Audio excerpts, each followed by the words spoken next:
इसे भारत के सबसे खतरनाक जंगलों में से एक कहा जाता है।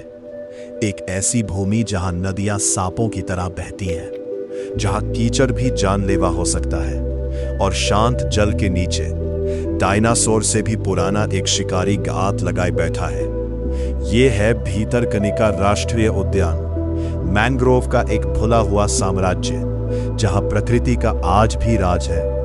ओडिशा राज्य में नालों, नदियों और घने मैंग्रोव जंगलों का एक जाल फैला हुआ है। भीतरकनिका सिर्फ एक पार्क नहीं है, यह एक जीवंत युद्ध क्षेत्र है। जड़ें पंजों की तरह कीचड़ से निकलती हैं, हवा भारी है और हर आवाज एक चेतावनी जैसी लगती है। यहां जीवन शांति से नहीं मिलता, हर पल संघर्ष करना पड़ता है।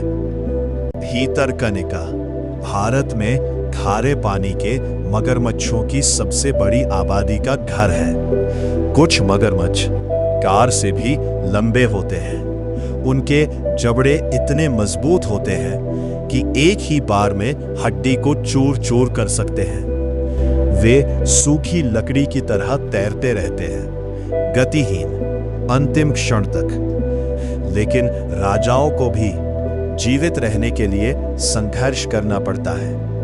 चक्रवात जंगलों को तबाह कर देते हैं, बाढ़ से जमीन नमक से दूषित हो जाती है, बदलती जलवायु घोंसलों को और नन्हे चूजों को खतरे में डाल देती है, और जंगल के बाहर मनुष्य प्रकृति की सीमाओं को और भी गहराई तक काट रहे हैं। हर साल ये पार्क अपने अस्तित्व के लिए संघर्ष करता है। जब अंधेरा छा जाता है, भीतरकनिका बदल जाती है।